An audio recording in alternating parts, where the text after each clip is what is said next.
Okay, we're gonna go over grain prep. So the type of grain we use in the growing industry, they'll call them rye berries, but really all they are is whole wheat oats. You can go to Amazon and look for them. You can find a 20-pound bag for between 40 and 50 bucks.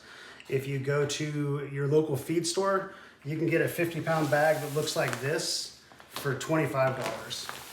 So if you plan on doing quite a bit of growing, I would strongly recommend going to the feed store and getting the bigger bag. It's way cheaper than it is trying to buy it off of Amazon.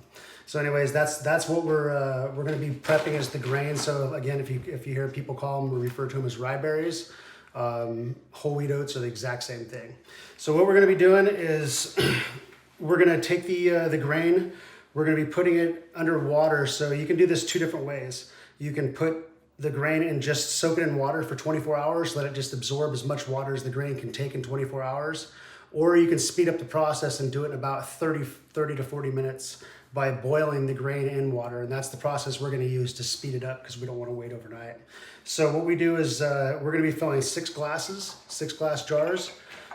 2 glass jars full of dry berries or dry grain will fill 6 jars once they've taken on the water and swollen up a little bit.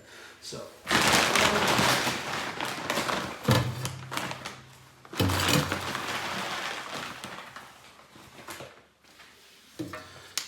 the first thing we want to do is we want to rinse our grain off. Just put it in a colander, run it under water for 30, 40 seconds, just enough to get the water or get all the dirt that comes off, because these are coming right out of the field. This is, they use this for livestock animals to feed them. So I run this through, get the dirt off, shake it around a little bit.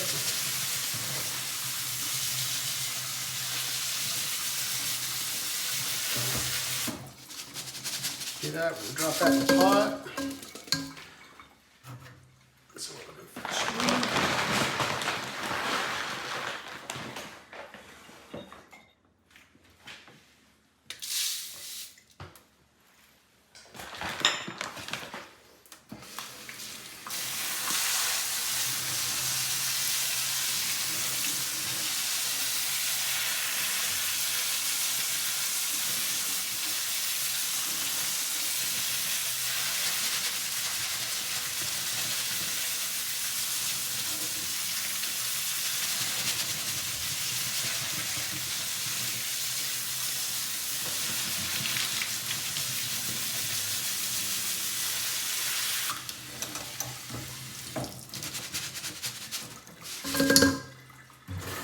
So we're going to add the grain to the pot, and now we want to put water, we want to fill water up.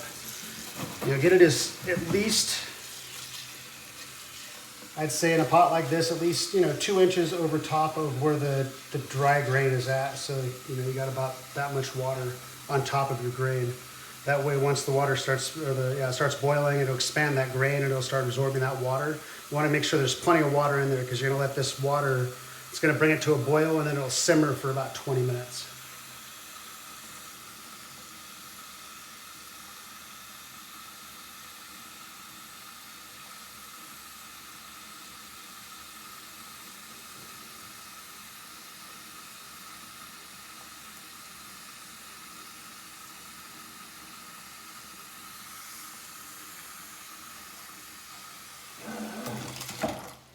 All right, as you can see, we got quite a bit more water in there than there is grain, so we have plenty of water to be absorbed there.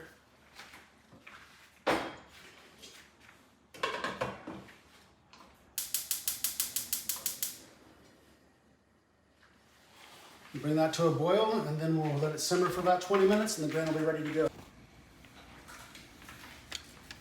All right, as you can see, we've got it at a nice boil. So now we're just going to turn the heat down to low, bring that boil down to a simmer. All we want the water to be doing is just kind of rolling around. We don't want it boiling real fast. We're just going to kind of roll it, just kind of like that. Let it kind of just do that temperature right there for about 15, 20 minutes. What you're looking for is for that grain to get as fat as it can without popping. If it pops, not the end of the world, but you're trying to avoid it popping and blowing open, so it keeps all that water in there. That way when the mycelium is feeding on that grain, it's got plenty of water.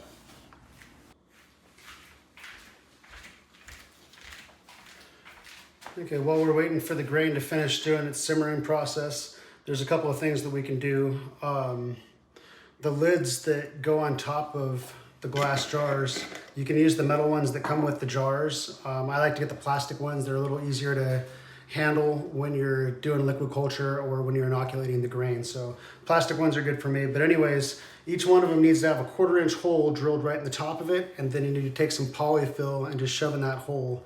So you'll do this for each one of the jars, or each one of the lids rather, and just get that to stick in there just like that. And then do that for all 6 of them. You can usually take care of stuff like that while the water is doing its boiling. And then you'll also need some tin foil, which I'll show you how to do that process here in just a minute.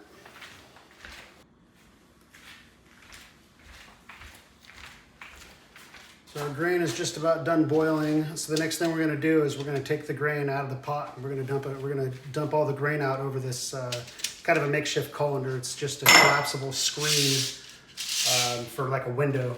So just open it up to fit whatever sink size you've got there. This particular size that I found, and it'll be linked. It fits over my sink pretty well. So anyways, open that thing up. We're going to dump the grain on top of here. We'll kind of spread it out so it can dry out.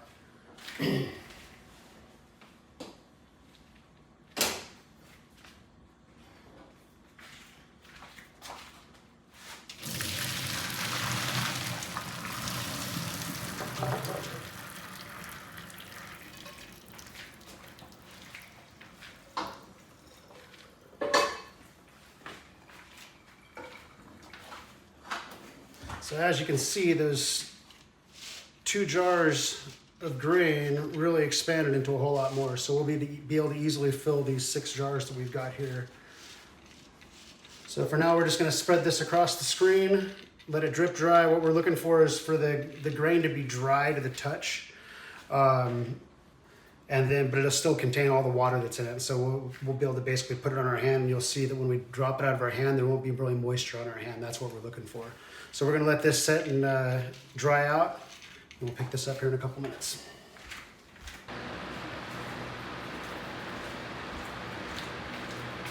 So as you can see, I took an additive fan so you can blow across this grain just to kind of speed the process up a little bit. And then as that fan's cooling it off, you'll notice this top layer kind of dries out pretty fast. Just want to kind of roll it over, and you can see the bottom layer still has a lot of water on it. So you just want to get that bottom layer to kind of look dry like that top layer was just looking. And just for, this has only been about 3 minutes or so since I stopped taping the last one. So this is a pretty fast process.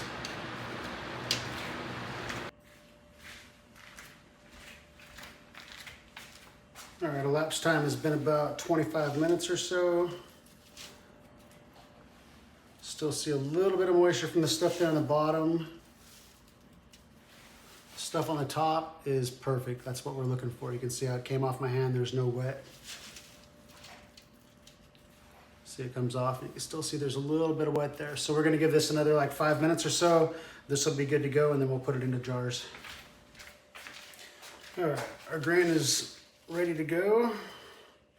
Pretty well dry. So what we're going to do is each one of the 6 jars, we're going to fill them about 3/4 of the way full. Something like that.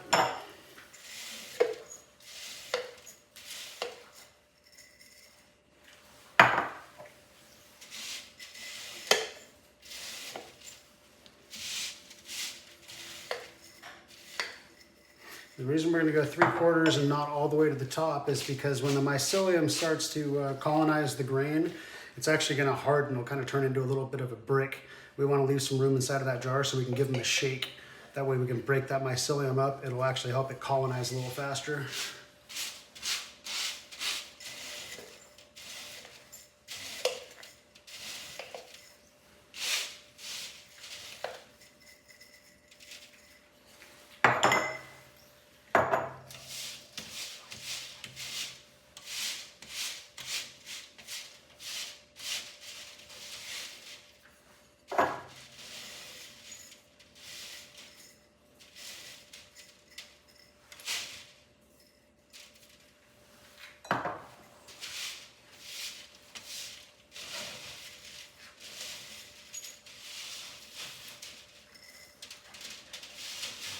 And then if you get down to your sixth one and it doesn't quite fill it all up, just kind of even them out, just equal it out throughout the 5 other jars. It just kind of depends on how much water the grain soaks up. Sometimes you can let them soak a little longer before they break, or simmer a little bit longer before the grain breaks. Other time the grain will, you just kind of take it out a little bit early. So we'll just even these out.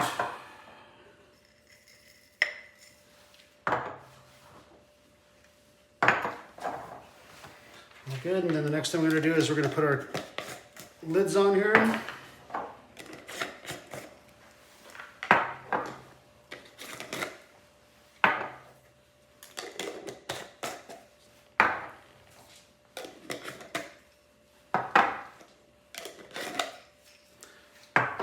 And once the lids are on, we're gonna put some tin foil on top of the lids, which I already have some tin foil that's pre-cut out here.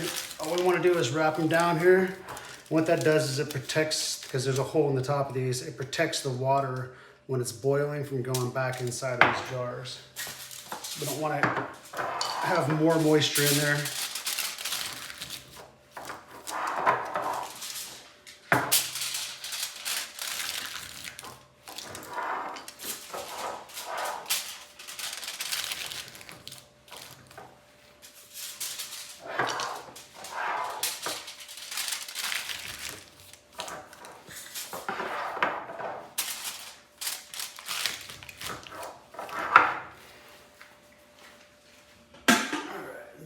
Do is get our pressure cooker.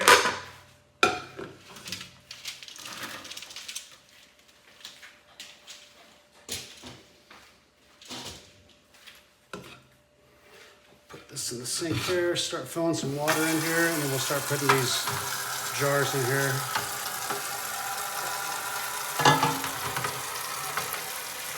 We'll just get 4 jars in here at a time, which is perfect for for home use. You don't really need any more than 4 jars. You do 2 shoe boxes at a time. If you want to do more, you can either get a bigger pressure cooker.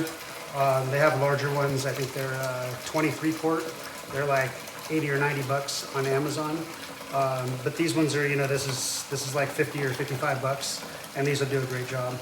So we're going to fill the water up. We want it to be about, halfway or maybe a little bit more than halfway up the jar. We want the jars to float though. Right in there. Kind of see where that water line's at. So that's what we're looking for. Doesn't really matter if they're, you kind of pull them off the sides if you can, but if they're ready, it's fine. And what we're gonna do is we're gonna bring this up to a boil, and we're gonna bring this up to 15 PSI. We're gonna boil it off, or we're gonna let it boil. Once it gets up to 15 PSI, where it comes to pressure inside of this pan, we're gonna let that steam off for 15 minutes. And then we're gonna pressure cook it for another hour and a half, or 90 minutes of pressure cooking at 15 PSI. So let's get this thing started. And you don't wanna put the knocker on top. There's a 15-pound knocker that'll go on top of there. What we're gonna do is we're gonna let this, like I said, come to a boil inside, and it's gonna start steaming. And there's a little pressure valve in here that's actually gonna, this little pressure valve right there, that'll pop up to tell us that it's got pressure inside. Once that pops up, we'll see steam start coming out of here as well. We want that to steam off to get anything that's inside of there. We want it to steam off for 15 minutes. Once it's steamed off for that 15 minutes, then we're gonna put this 15-pound knocker on top of there. And once this thing just starts to move a little bit, we'll turn the heat down, so it just keep it boiling. And we just want to keep that pressure just consistent. So once it comes up to boil, I'll bring you back. Okay, it's kind of hard to see, but right there, that little valve that just popped up, so that tells us that it's filled with this pressure. It's about pressurized inside of the pressure cooker. So now we're going to start seeing steam come off right here. We're going to let that go for the next 15 minutes. So we can see right now it's 8:50. So at 9:05, I'm going to drop the 15-pound rocker on there and let that rocker, once it starts to rock just a little bit, then we'll know the pressure's at 15 pounds. We'll stabilize it and leave it there. Okay, 9:05, been 15 minutes. I'm going to put the rocker on.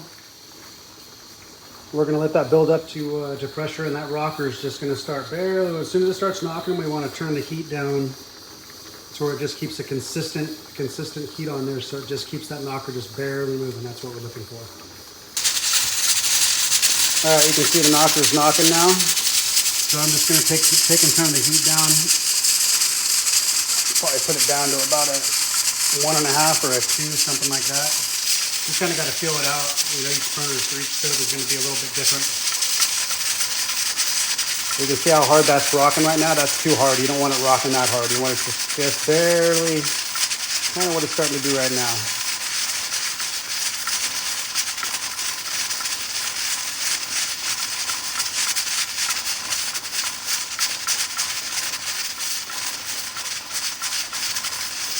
So on my stove, I've got my burner set at about a 2. Like I said, each stove is going to be a little different. All right, so the time is 9:08. So in 90 minutes, we're going to come back and turn this off. So the time will be 10:38 when we come back and we're going to turn this off. Okay, it's 10:38. We've been pressure cooking for 90 minutes now. So we're just going to go ahead and turn off the stove. You can take the knocker off the top. You can take that off to release the pressure faster.